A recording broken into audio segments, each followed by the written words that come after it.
Les amis, je vous invite, s'il vous plaît, à prendre le temps d'écouter posément, calmement cette vidéo jusqu'à la fin.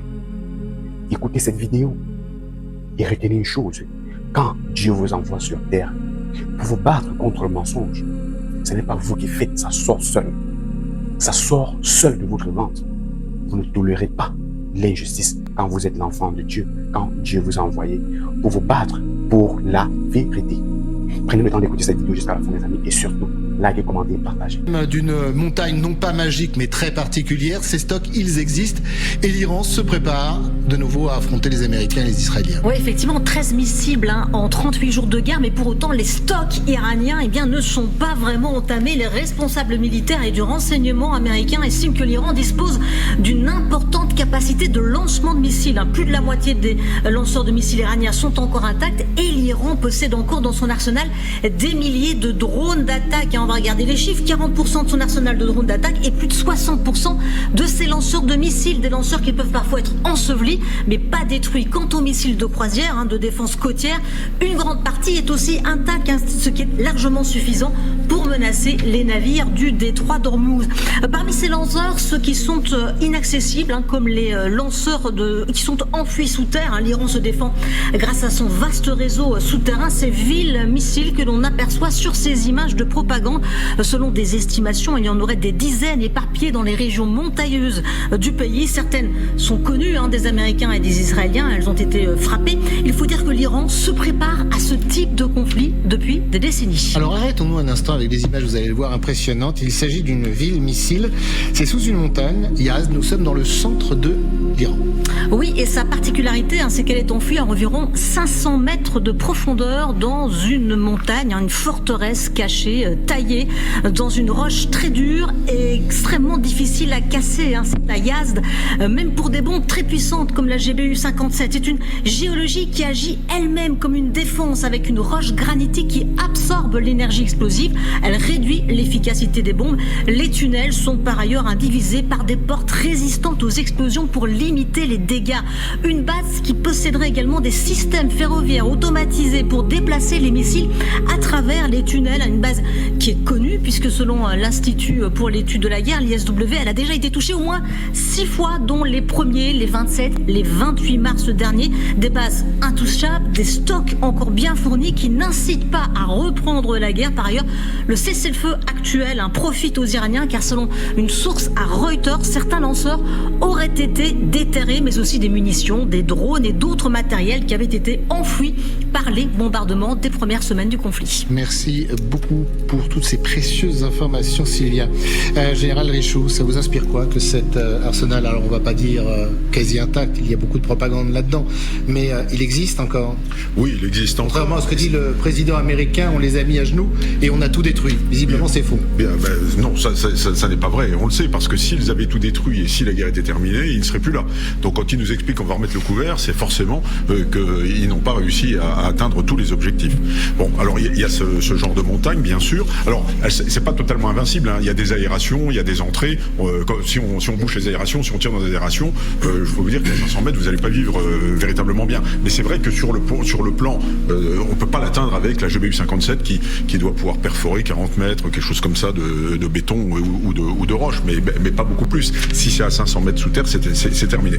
Mais ça rappelle également l'immensité du pays, 1 800 000 km².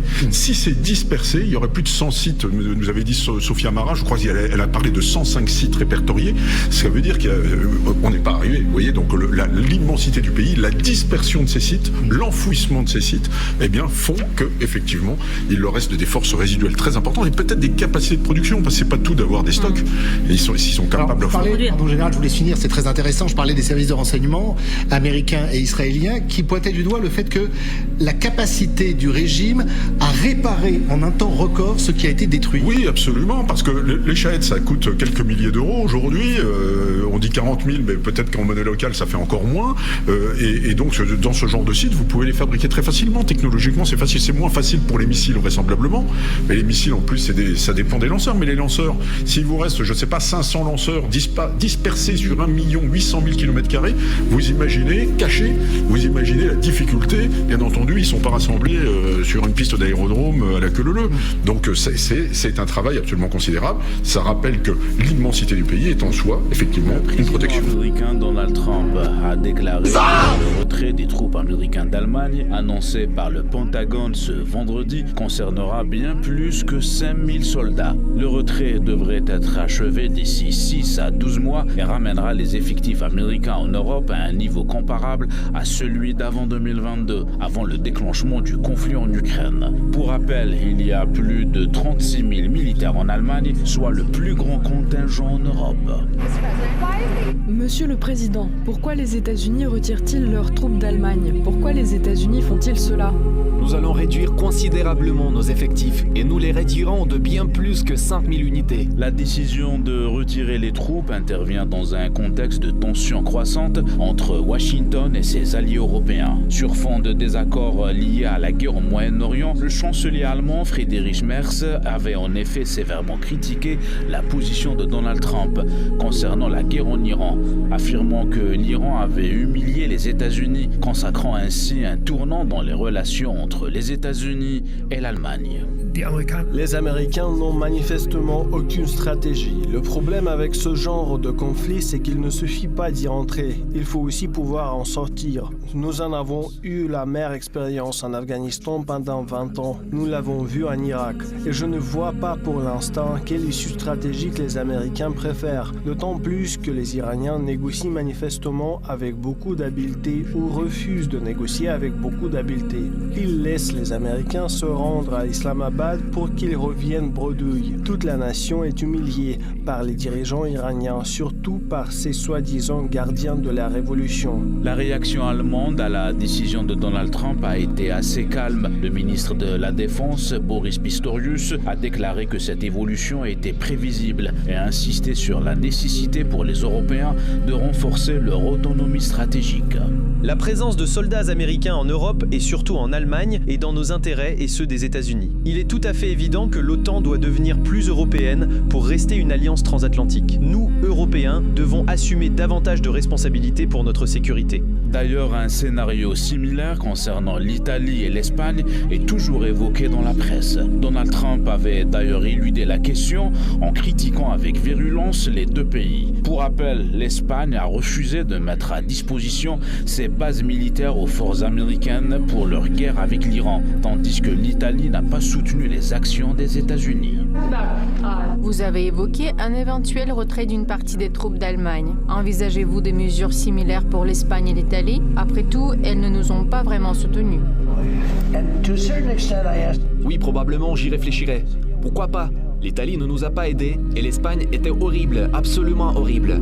Nous n'avions pas besoin d'aide, mais je leur ai demandé. Je n'avais pas besoin d'aide, mais j'ai dit « Oui, nous serions ravis de votre aide », parce que je voulais voir s'ils le feraient.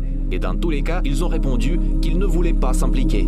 Ces derniers mois, les divergences au sein de l'Alliance se font de plus en plus nombreuses. Le Groenland, l'Ukraine et l'Iran restant les dossiers les plus brûlants de ces confrontations entre Washington et le vieux continent. Pour rappel, les États-Unis comptent environ 60 000 militaires stationnés de manière permanente sur 31 bases et 19 autres sites militaires à travers l'Europe. Washington avait l'intention de réduire sa présence en Allemagne depuis le premier mandat du président Donald Trump.